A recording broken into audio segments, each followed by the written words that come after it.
Good morning, everybody. It is Amy Bennett with the AM show. First off, I want to start out and tell you that, what do I want to start? There's like a lot of stuff I want to tell you. Well, let's see. First of all, I want to tell you that I did get to meet up with Gina. She is a friend of the podcast and a friend of this morning show, and we got to meet, and it was so exciting to actually hug her neck. So I want to like virtually all hug your necks this morning. I wish we could all meet somehow in person. Some of you I can, and I'll hug your neck next time I see you, probably. Let's see. The other thing is, so Jacob is officially 13. He had a really great. He had a really great birthday. I think we went out to eat. We had friends, not family. Y'all, my brain is not working this morning. We had family over is what I'm trying to say, and he was so excited because we gave him an iPhone for his birthday. So it was very interesting when he turned 12. We let the girls have phones when they were 12, and when he turned 12, he was like, we didn't think he was ready for a phone, and he actually agreed. He was like, I don't think I'm ready for a phone. We're like, we agree. So he waited a whole nother year, and he's really excited to be able to talk to his friend and girlfriend. Okay, anyway, and let's see. So the other thing I want to tell you, see, I have like a list in my head. Today is a new podcast out, and it's with Ellie Holcomb. She is a singer-songwriter, and she has a new children's book out with a companion EP with it, and I got a copy of it last week, and it's so good. Like, if you have children, you need to get this. This will be a great, if you have any kids that are in your life you need to buy Christmas presents for, this is the children's book that you should get. If you have baby showers that you need to go, buy gifts for, this is the book you should get. It's called Who Sang the First Song, and it's so good that actually I think that adults need to get this. Like, I've read it multiple times myself, and it's really all about I don't want to tell you what it's about, because it's the book goes through, ask the question, who sang the first song, and she explores who sang the first song, and then at the end of the book you find out who sang the first song, and it's so good. You're gonna have to buy the book to find it out. And actually, let me tell you this, as soon as I can get it up, I've got a giveaway. I'm giving away 2 of the books along with the EP, and it's going to be an Instagram giveaway. So if you're not on Instagram, you need to go to Instagram and follow us with Abiding Ministries, and I haven't put it up yet, but there's going to be a giveaway for that, and so you have a chance to win it. So check out Instagram later today. I should have it up. I saw some people joining: Nancy, Brittany, Darian, Teresa, Carla. Good morning, guys. Good morning. I'm sorry, I feel like I'm a little bit scattered today. Tucker. Oh my goodness. Okay, so I did want to share something I read this morning as well. I hope I can get it out. Lord, help me get it out. I feel like my brain is a little bit scattered this morning. Okay, so I ended up in Judges, and I know that sounds weird, but I did. I ended up in Judges this morning, and I ended up in the story of Gideon. And there was something that he says in this that I think that maybe some of us are saying as well. And this is when, Deborah, this is right in Judges, Deborah was the leader of the Israelites, the judge of the Israelites, and then this is the story of Gideon. And the Israelites are doing evil in the eyes of the Lord again, and the Midianites come and they just ravage the land. They're planting crops. When the Israelites plant crops, they ruin them. They come and kill all of their animals, and the Israelites are having to basically hide in the mountains from these people. And an angel and prophet come and visit Gideon at this time, and and he's saying, the angel says, hey, I'm the one that brought you out of Egypt. I told you to worship me, and but he says, but you didn't listen to me.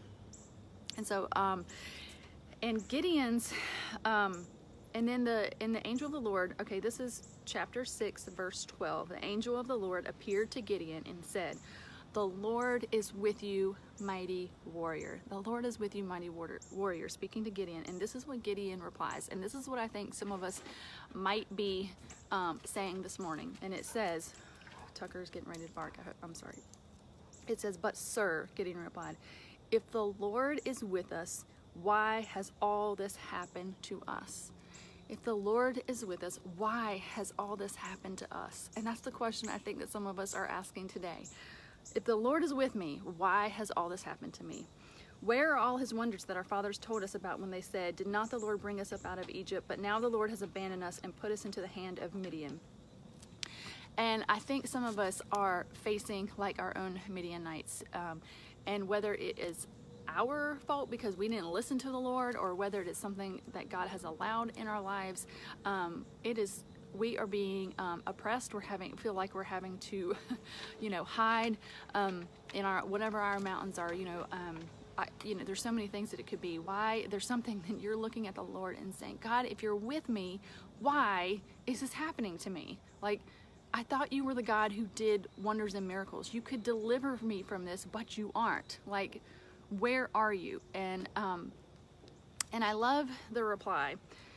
And it says, "The Lord turned to him and said, 'Go in the strength you have and save Israel out of Midian's hands. Am I not sending you?'" And I love that he didn't really answer, "Why has all this happened?" He doesn't really answer, "Why has all this happened?" He says, "Go in the strength that I'm going to give you, because I am sending you." And I think that's the reply that none of us want, but that we need to take with us today. That God not necessarily is going to answer our why questions. How often do we have so many why questions in these times? We're going, "Why? Why are you doing this?" And we try to figure out, like, "Oh, I think God is doing this because of this, and I think God is doing this because of this," and we're kind of all wrapped up in the why. Why are you doing this, and where are you, and how could you let this happen if I'm trying to follow you? And I think it's God redirects us and says, "Hey, we're gonna get through this. I'm giving you strength to get through this. Am I not sending you?" And he wants to refocus you, quit asking why, and put your eyes on the Lord. And he says, "I will give you strength to get through it." And the truth is, I don't know if we could even begin to understand the why. Could we really even begin to understand the why of why God let something happen? The one thing I thought about is when Lazarus dies and Jesus says, "This has happened so that God would get glory." I mean, really, at the end of the day, that's what it's all about. So God can get glory, so we can become more like him, which in turn, gives him more glory. And so I think we need to let go of the why and say, "Go in God's strength and go defeat your enemies," right? Like, does it really matter why you're sick, why you're having financial problems, why somebody's being mean to you, why your job is not going well, why, all the things that can happen that feel like, why is this happening to me? Like, "God, I thought you were with me." We quit saying the why and we just say, "Okay, God, I don't know why. I don't know if I could even understand why, but you're with me. I'm going to believe that you are actually with me, and you're going to send me in your strength, and you give me strength to get through it." And then we see, Gideon goes on and defeats the enemy, even with a small amount of people, which gives us, a lot of us people who don't have a big army. You don't have to have a huge army. You don't have to have huge faith. You don't have to have huge anything. But if you're just following the Lord, he will help you defeat whatever you are going through. If you read more, it actually says that God caused the Midianites to attack each other.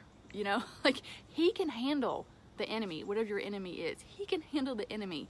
And it's just your job to keep your eyes on the Lord and just say, "I'm going in God's strength." So I guess the encouragement today is, God is with you. Whatever you're going through, whatever you are going through, God really is with you. Even though and it's okay to ask the question, why? Why is this happening? But even though you may not get an answer, it's okay. Let's focus on moving forward and moving forward and defeating our enemy in God's strength. And that really is just keeping our eyes on the Lord and doing whatever next step He has us to do. Okay, I'm getting text messages that it's time to go to school, which it probably is because I'm chatting too much. So I'll have to wrap this up really quickly. I want to say also good morning, Sherry, Angela, Stephanie, Molly. Good morning, guys. Thanks for joining. So I hope you guys have a good day. Make sure to check out the podcast, the Instagram post for the giveaway for Ellie's new children's book and EP, and go in God's strength today. Go in God's strength, no matter what. He is with you. He's with you. All right, guys, I've got to go. You guys have a great day, and Lord willing, we will see you back tomorrow morning.